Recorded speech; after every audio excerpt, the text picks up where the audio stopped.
Well, welcome everyone. My name is Shayla Alonso. I'm on my third week here at the Art Gallery Program.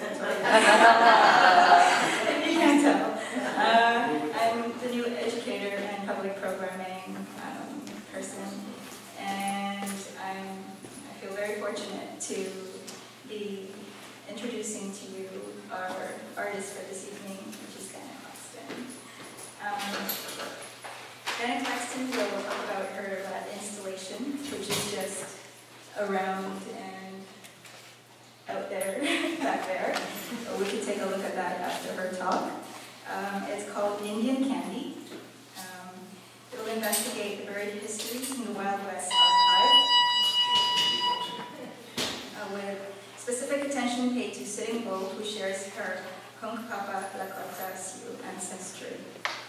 Claxton's work is exhibited widely, including the Museum of Modern Art in New York, Walker Art Center, Sundance Film Festival, Edeljoy Museum, and the Museum of Contemporary Art in Sydney, Australia. She's been an influential teacher at Emily Carr University, University of Virginia, Simon Fraser University, and currently Department of Art History, Visual Art and Theory at the University of British Columbia.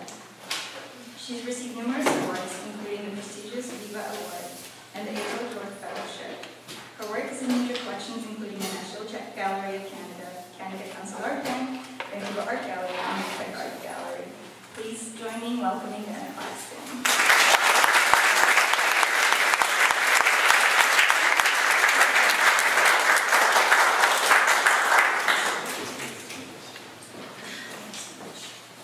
So good evening, everybody, and I'll try to talk loud. It's nice to see so many people here this evening who are engaged in contemporary art. I want to thank the Art Gallery, of course, as well as Toby Lawrence for curating the exhibition, and I look forward to talking with you after. So I've been making art for a while now, and after you make art for a number of years, it sort of catches up to you, and you think about, you sort of realize, what is it have I been doing? And I confess, this is like I'm doing a confessional. I didn't go to art school, and I went to an undergraduate program at Simon Fraser and studied political science and some economics and women's studies, and became a young feminist, as what happens here to women's studies 101. But at that point, there wasn't First Nations studies, but I was enraged. And so started to make work, and just talking earlier with very established artist who's here tonight. Yes? Can you turn the volume up, please? Yes. Okay. Should I talk right here? Yeah, it's very difficult to hear back here. Very difficult. You have to talk to us. Okay, I'll talk closer.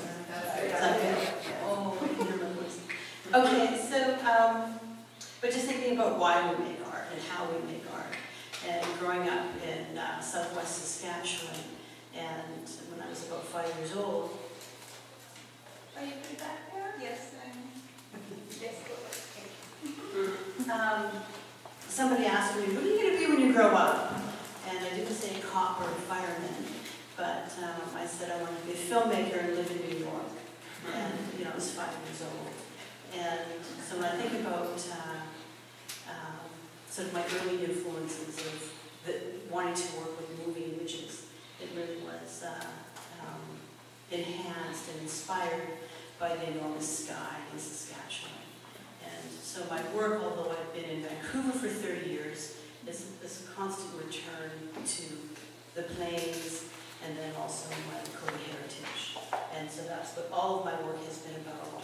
And I've just, this was a few years ago when I was going to give a talk in Saskatoon, and I realized I worked a lot with bones and the sky, and that I wasn't a Vancouver artist per se, but certainly have been very influenced by photoconceptualism in Vancouver as well as performance art in Vancouver. So I've had a really great stay in Vancouver, and it's influenced me deeply. As well as spiritually, with very close ties to the Muslim people. And so it's been a lovely time for me and my influences from the landscape of Vancouver and the art world there. And this summer, I went to my home reservation, Wood Mountain. Who knows Wood Mountain? I'm good. Because it's so beautiful, and it's close to the Cypress Hills, and it's a fairly small reserve, and it was very beautiful. So it was like I was having homecoming, going back home, and I think I sometimes wanted to build a small home here now. So, because of my work is, can you hear me? Okay. So I'm a professor, so you have to realize that sometimes when students talk, you go, shh. If I do that, I don't need to be rude. Professorial bad habits.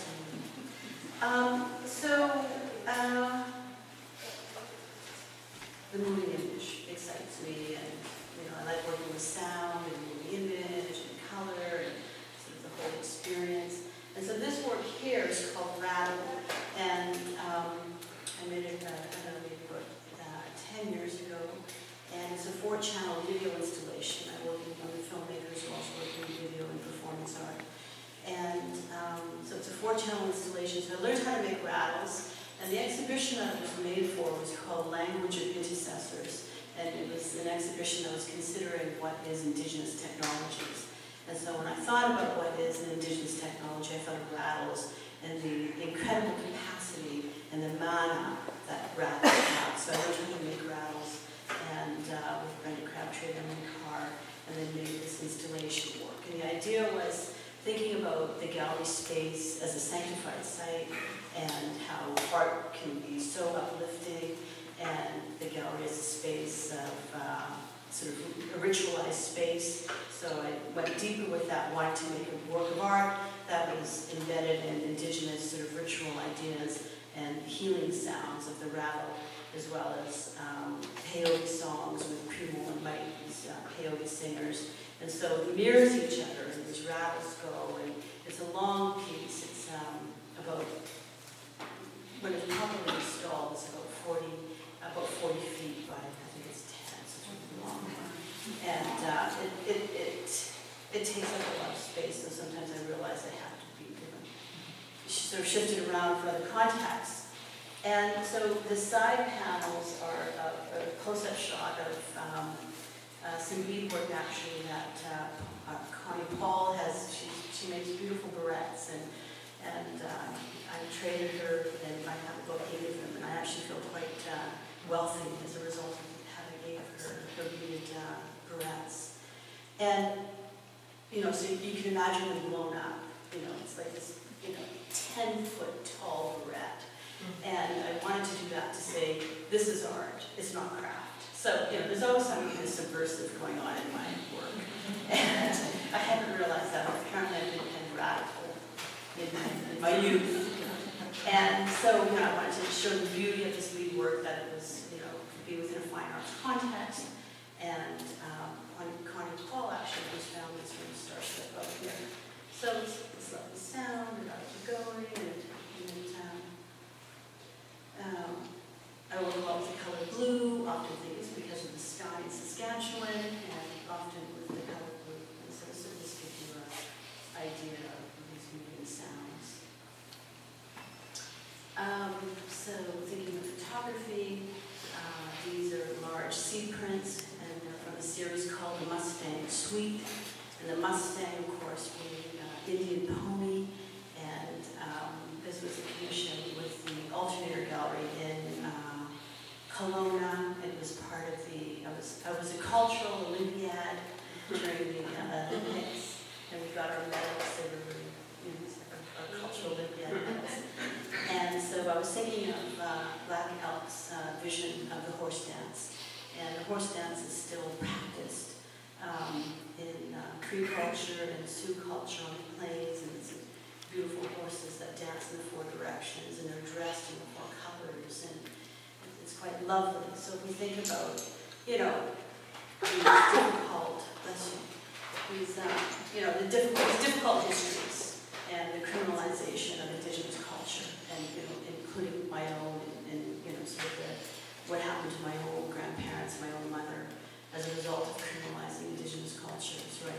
beautiful ways of existing in the world. You know, so it's problematic, right? And, you know, you have a voice, and you have a voice that comes from a harmed culture. What do you do with that? So, you know, I always want to celebrate. I get mad and celebrate, get mad, celebrate, so not mine. And so with the horse dance and Black Elk's vision, so I wanted everybody in this indigenous family, in this very postmodern indigenous family, to have their own horse, and that the Mustang represented freedom and mobility. So everybody had freedom. And so these are baby girls got a Mustang, and of course they're on red Mustang ponies, and they're wearing traditional mukluks that I got at the shoe sale at Army and Navy. And that's inside information. And then their lovely red sort of sports dresses. And so, and they're twins. I worked a lot with these girls. And so the red represents, you know, the red nations, red resistance, red power, red pedagogy, basically anything red related to Indian people.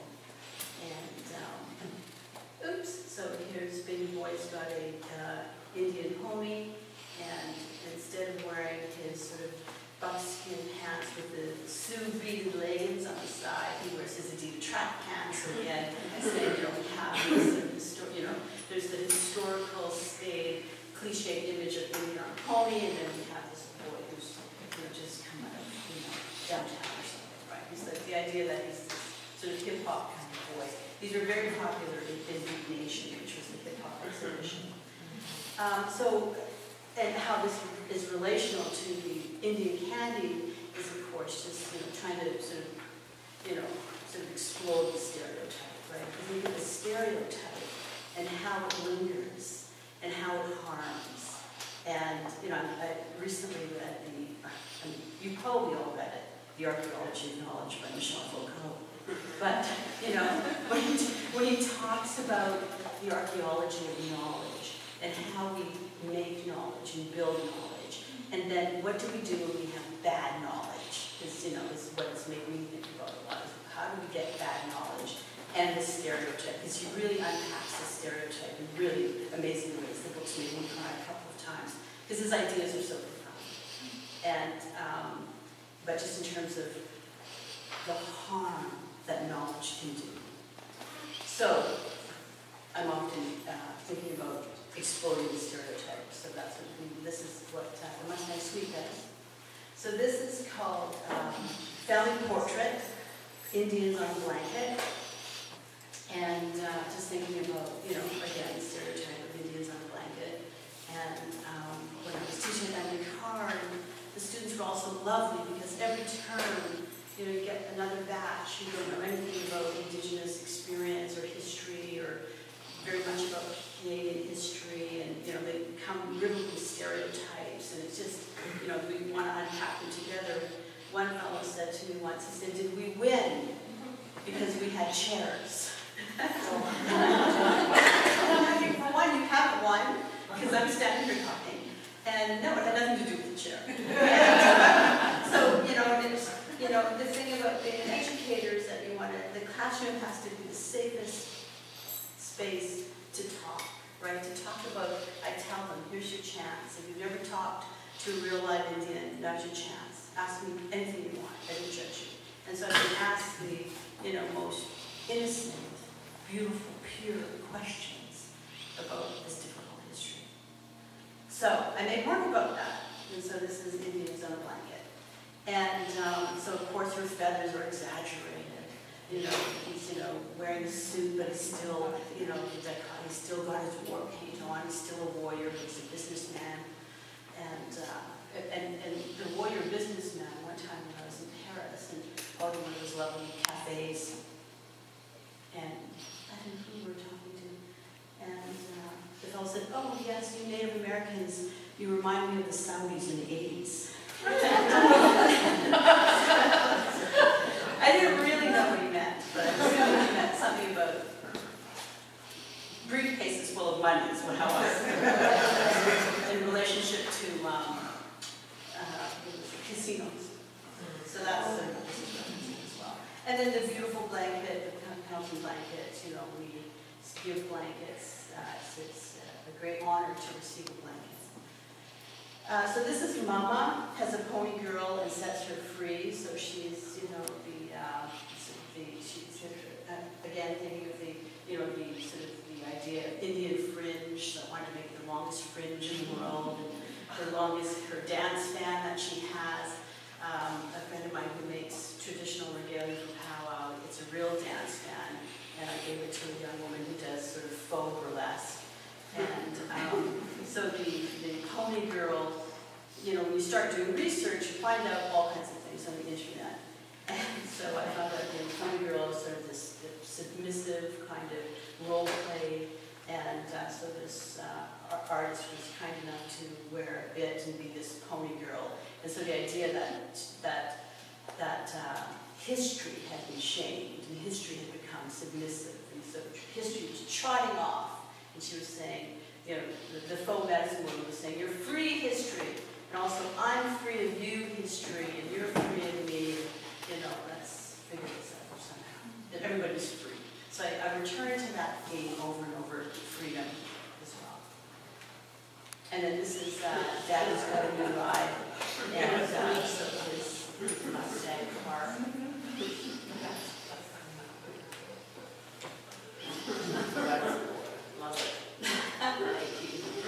And so I wanted to have him wear like this, you know, really fancy Prada suit. Another thing I'm always accused of is wanting to glamorize Indians. But, you know, I mean, I know very beautiful Indian people. And so, you know, I wanted him to wear a Prada suit, but he wanted to wear his own suit. He felt best in his own suit. I said, okay, bring it. So this is Dad's Got a New Ride, of course. It's his red pony, so he still rides his pony. Telling you this, but a colleague of mine was a, I don't know if she raced, she didn't race horses in terms of rodeo, it was in sort of more British style of riding horses. And she said if you had an Indian pony, you got deducted certain points. And she said she had never realized it, but that she said perhaps it was sort of, you know, that just the attachment to the word Indian pony, I think you got deducted 5 or 10 points from having a pony. Yes? Yes? A question. Is that a 1967 pony? No, you know what it is. And the man was so proud of it, because, you know, you can rent anything in Hollywood North. It's a 1966 and a half. Do you know that model? I know the model. It's 1966 and a half. Yes. So, great question. So here's the work that at the National Gallery, just so you get a sense of the scale of the works together in a 4x5. And it was just wonderful to shoot these and to, you know, work with the live horse and didn't get injured. And but I've never worked with a live animal before, and you know, they're messy.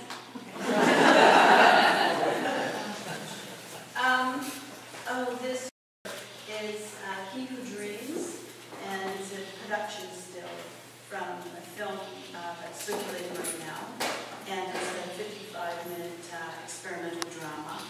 And I wanted to break matter. I keep thinking I can do that, isn't it? So make something that's going to break matter. And so I wanted to take the viewer, I'm always thinking about, where's the viewer going to go? Where am I going to take the viewer? So I wanted to take the viewer into this dream world. And so part of our Lakota teachings is that the dream world is the real world. And that you get blessings, you get signs, you get visitations, you get it's an incredible source to make art from, and but that it's a very real place. And your ancestors will come in and say hello and show you things. So I wanted to make a dream world, to take the viewer for 52 minutes into this dream. And apparently people say that they get into the dream. Yeah, so this is a production still from that. Oh, and so you might have heard of the technique of filmmaking dogma. And sometimes they use natural light, they only use props and sets, props and costumes that are there. So So what I was thinking about when I was in post-production, because a lot of things happen in the editing room when you're playing and recording your footage. And so what I had decided to do was to run every shot at the same time, every take at the same time. So on certain scenes. And so this was running the same take on every time. And it turns into this really kind of 3D kind of demented kind of look, but it works so well. So for those of you who are thinking about in your editing work, that it's really great to run the same take at the exact same time. And what happens is a result. So, you know, I've been inside, I like to say I've been institutionalized for a long time in the gallery space, proudly. And, you know, the gallery space in Canada has been a remarkable site for discussions of stuff, you know, and also Indian and non-Indian relations. I mean, contemporary Indigenous art has been circulating in galleries for a long time, right? I think of Mona Morrisseau, and I have to just give him a shout out. But, you know, the whole Group of Seven, and, you know, there's been contemporary Indigenous art circulating for a long time. And the gallery site has, you know, afforded a place where different types of reference points can be on exhibition. You know, some people say polemic work or political work. So I've been in the gallery space for a long time. And so it's interesting when you get the opportunity to take your work outside of the gallery space into the public. And I'll tell you about Indian Candy in the public, the uproar that caused. But so this was at Louis Blanche in Toronto, and they were a set of 3 installations of He Who Dreams, and I had made some installation work as a result. I just wanted to show you work outside the gallery space. And I work in, you know, video installations. Another scene from that. This one's actually called The Uplifting, even though she's down in a moment. And Samaya, who's the other woman in The Mama Has a Pony Girl, she's been in all my work for the last 20 years. Coast Salish woman who's an anthropologist and a psychologist, actually. And she can't get enough school. She just loves studying. And so she was a model for a while for Dorothy Grant. And then, and she's been in all my work. And so, for about 15 years, I've been telling her, I see this image, you're crawling, and you crawl for 20 minutes. And you know, it was from the dream world, and there's this woman there. And eventually the woman gets up from this enormous struggle. So I've been wanting to film it for a long time. So sort of 15 years later, I finally get to do this scene with her. It was very generous of her to crawl across the floor for 20 minutes, and it was very emotional for her as well. And it, you know, it was a large. This is a close-up shot that you can imagine. It's a macro studio, it was about 5,000 square feet, so she just came like wide angle along the lens. You just see her slowly crawl. Then she rolls over, and she struggles. And then I'm like, cut! So I have to go mention something to her, and she's lying on the floor. And I look down at her, and she looks so beautiful. And I said, "You look so beautiful." And she says back to me, "Even in our struggle as Indian women, you're still beautiful." So, it was a beautiful moment. So she struggles, and she pulls herself up, and so with her uniform on, she finally gets herself up.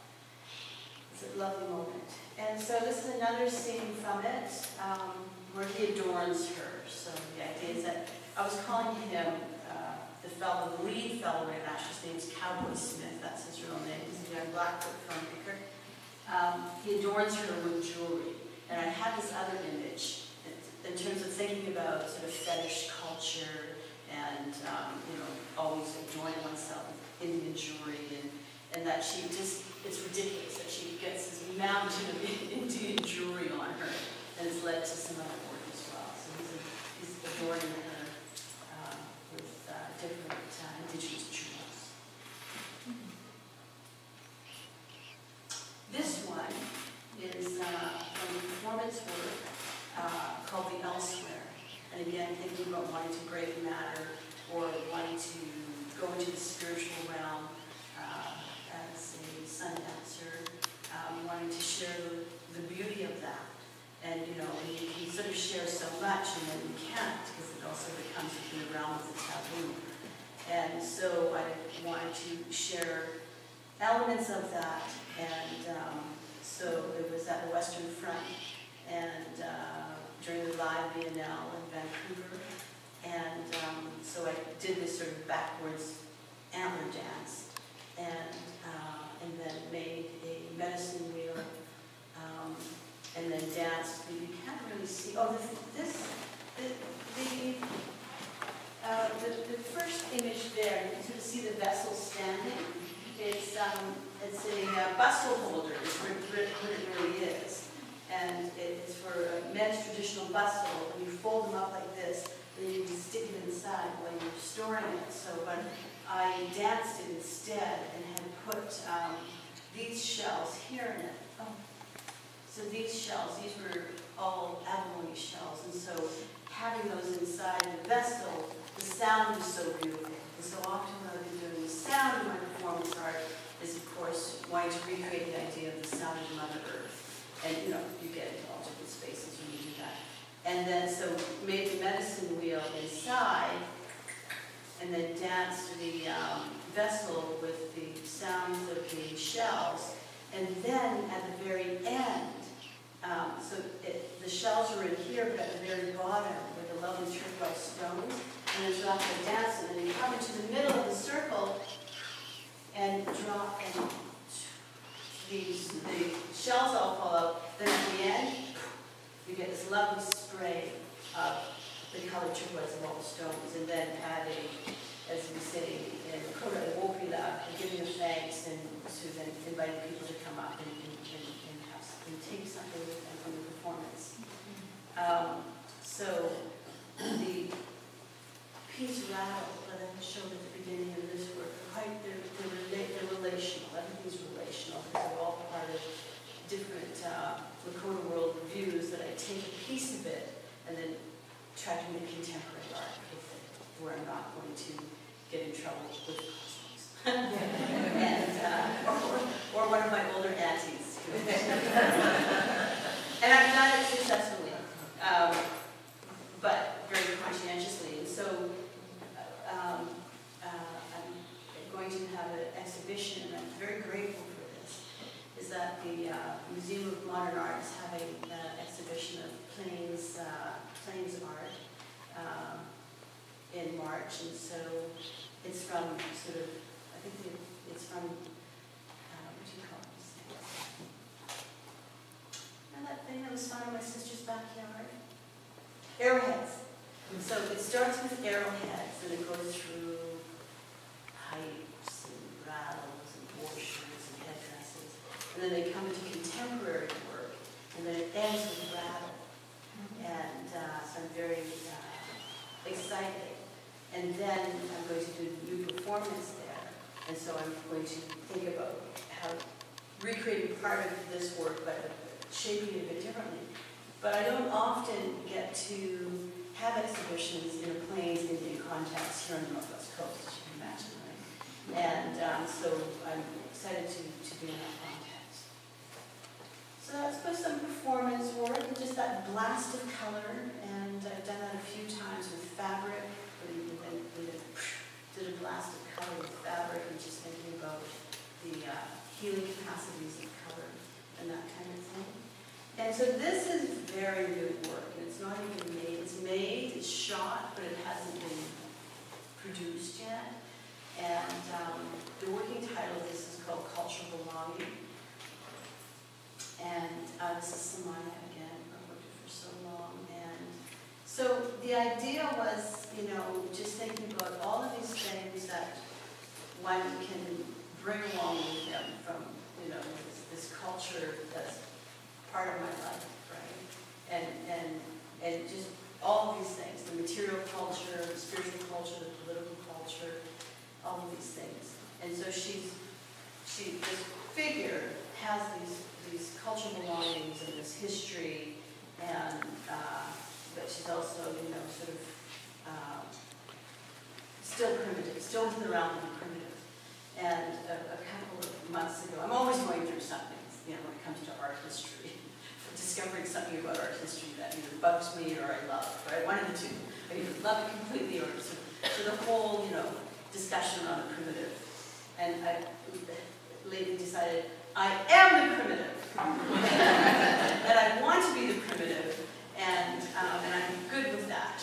And so that's what this work is sort of thinking about. Yes, she's the primitive and she's going forward and she has these things and she's wearing her elk robe proudly, and then the headdress thing that I started to make, thinking about all of her Indian necklaces. These are all my Indian necklaces, and I just made it into this headdress thing, and so she's sort of going forward into the light and into the future.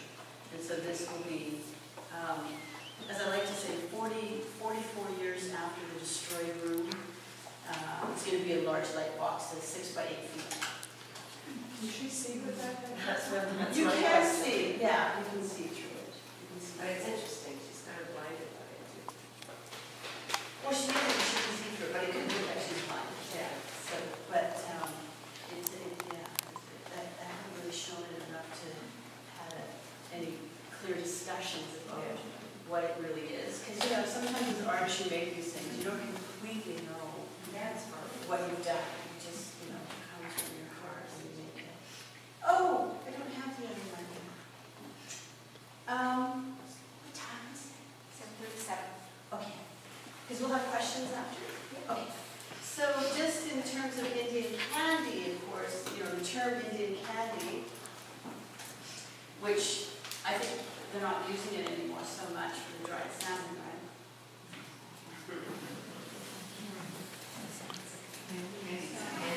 Canada. I did see one time, now here's a choice, it didn't make First Nations. It's happy face.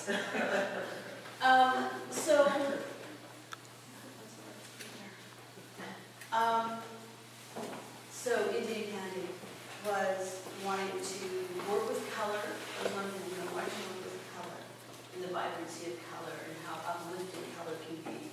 And by from somebody who generally always wears black, but so I wanted to work with color and thinking about the stereotype and, you know, how to make the stereotype beautiful and but also complicated, right? And have a politic within it.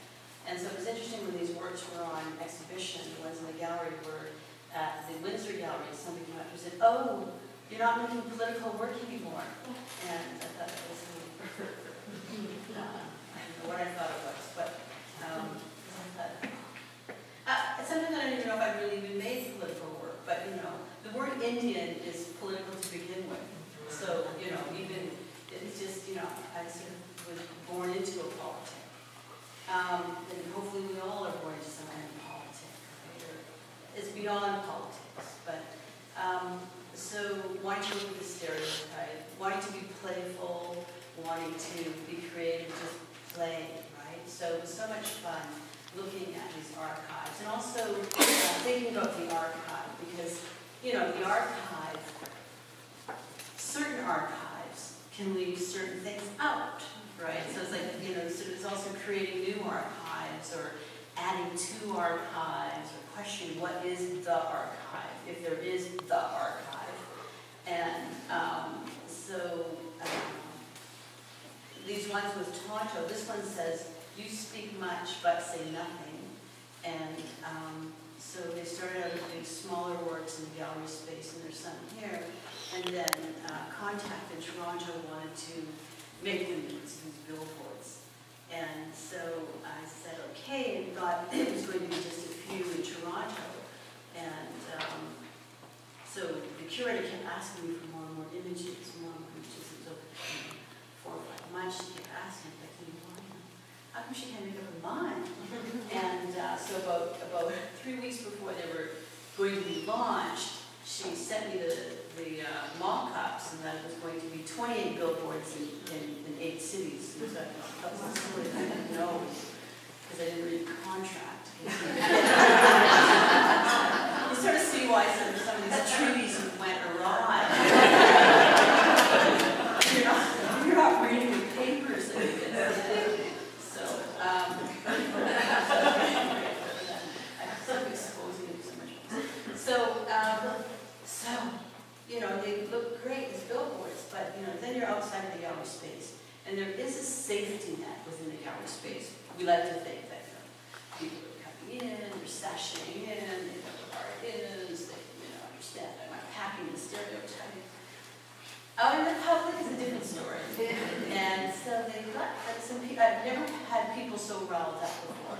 And it was a little bit scary, and because people thought that I was creating a stereotype of Indigenous people. And where it got really sticky was in Saskatoon and Winnipeg. And then after that, I thought, oh no, it's going to be Calgary next. Just thinking of Cowboys and Indians. But Calgary didn't face them at all, and my brother said because they were put up in the Bohemian district. So I was like, Calgary has a Bohemian community, and I thought, of course it does. It's a block somewhere. So, you tell me the story. So again, just thinking about indigenizing the landscape, or sort of, remembering and thinking about, the buffalo, for instance.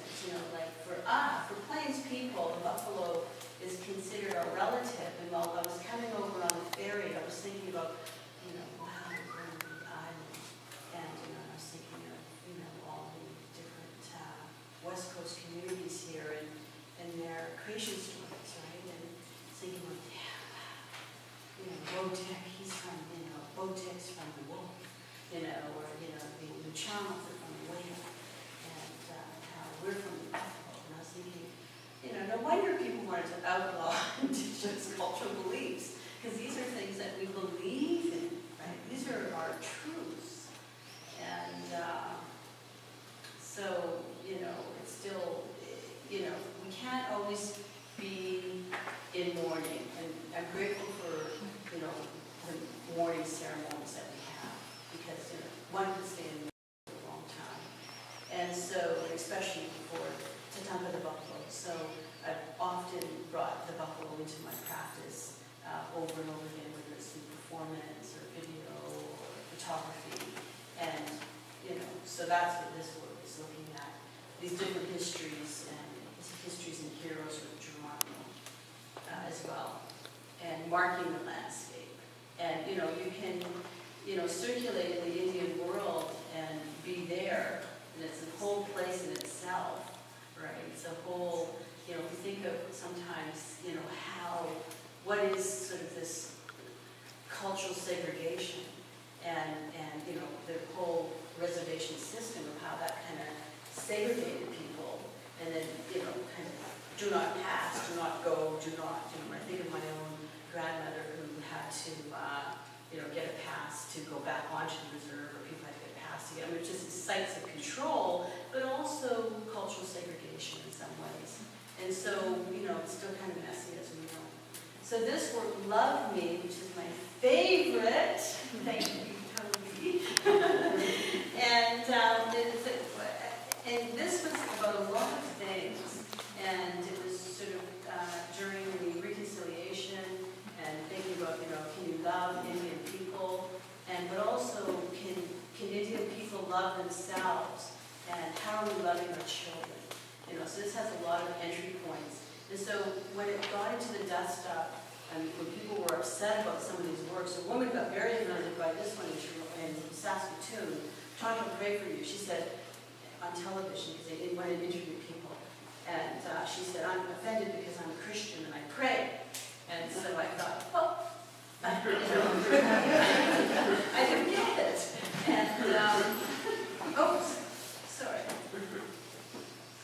And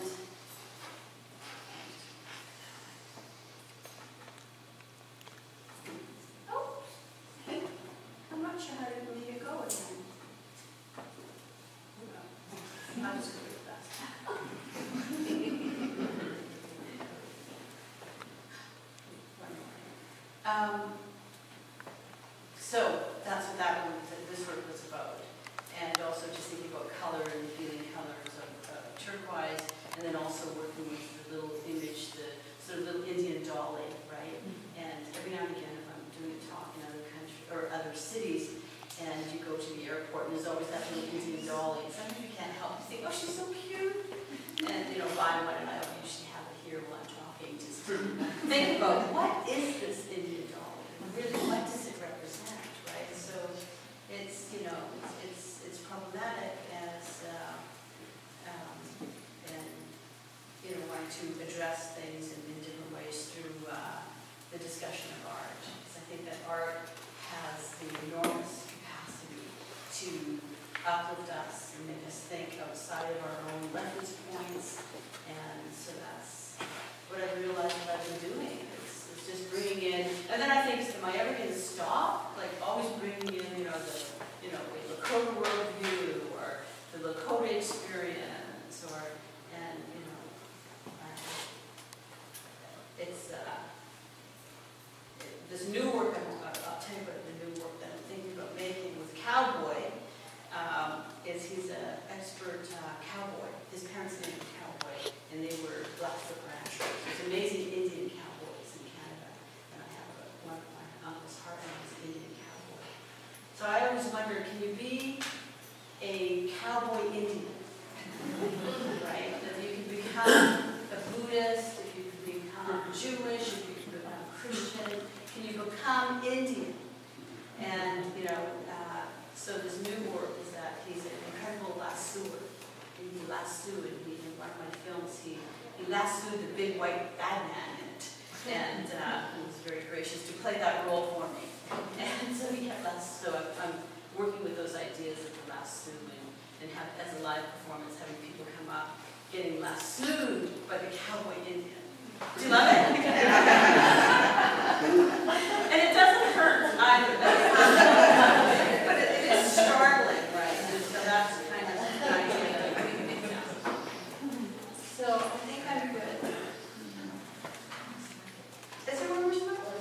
Oh, right. So the talking fig review. And so think about Jay Silverheels, who's Mohawk, and all of the, according to the internet, there's sites on Tonto's dialogue, and so I extracted a lot of these from Tonto's dialogue.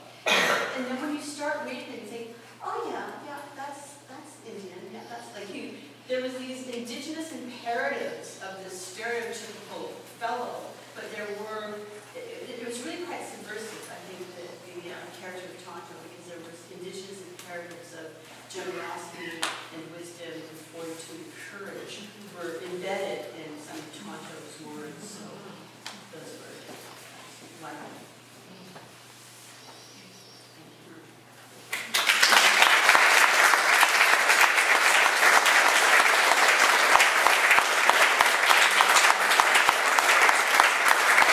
Incorporated in an exhibition somewhere in the prairies, in the flatlands.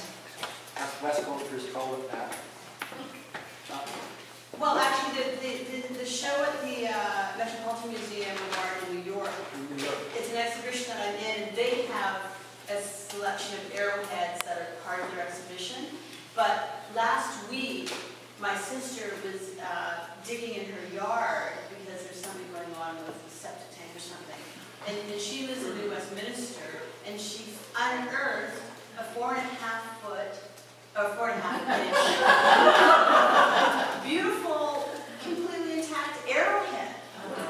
So we're just having the Museum of Anthropology in Vancouver take a look at it. One other little question. You made reference to the northwest coast, meaning here. This, to us on the coast, is the southwest coast. Is this just part of your history, the Lakota, or is this just a slip of the tongue? I'm just curious. It's just a slip of the tongue. I guess I look at the northwest coast as anything sort of Vancouver to up to Hawaii. Okay. Thank you. Really enjoyed this. You were a nice speaker. Thank you. I just want to share with you, when I was 8, I really wanted to be with the Lord. Well, just the idea of, how spirit circulates, right, and what spirit is, right? And just, wanting to somehow bring that into whether it's an installation or a film, to bring spirit into it, that it's no longer, there's no matter there, it just all becomes part of spirit. I've heard before girls tell me, I've always wanted to be a little Indian princess. Never a woman tell me she wanted to be a Somewhere there's a photograph of me. I had a band in the arrow and I'm wearing little shorts and a little tea towel. So let's continue to think about the stereotype. Oh, I know. I watched too many Westerns. Thank you. Very interesting breaking matter. Have you been influenced of the idea from Reggaeton into decomposing the idea because it's a surrealist idea? Right. And that's what you are presenting, that's what I thought. I thought it was very interesting. I like that. Thank you. Have you been? Because it's a philosophical. Right, yes. Yeah, it's a manifesto, yeah. Of course Indians like to think they invented everything, right? But sometimes they didn't.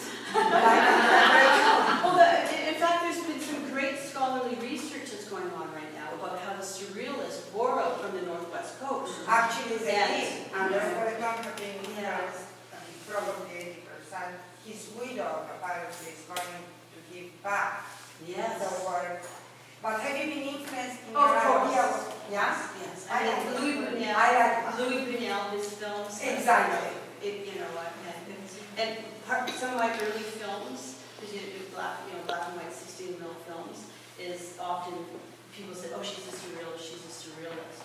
But also coming from a culture where spirit inhabits, that those things are very real and materialize as well. Precisely. And I love your image. It reminded me a bit of Conscian and Lalu. And that's how it was done. I mean, 60 years ago. Very interesting. Thank you. I'm interested in how you're trying to kind of unpack this knowledge, this sort of bogus knowledge that is, or dangerous knowledge that we kind of hold, and how that might work differently inside the gallery versus outside of the gallery. You're saying the response has been very different, so does that mean the way the work works differently? I think the stereotype is everywhere with the educated gallery goer and, with, whatever educated is, right? But I think the stereotype is everywhere. And so, but I'm inclined to think that what happened when they were in the gallery space, that people, because they were in the white cube, that people looked at it with a different lens. But when they were out in public as billboards, people didn't know whether it was advertisement or, what it was. So there was all different types of readings because it wasn't in the cube. So But I think the stereotype exists regardless. No, I agree the stereotype exists regardless, but how does the knowledge challenge? Is there a different challenge to that knowledge inside and outside of the gallery? Yeah, I don't know. There's so much denial everywhere, that, there might be more denial in the cube than there is in the public. But there's interesting denial in the public too, so it's pretty slippery.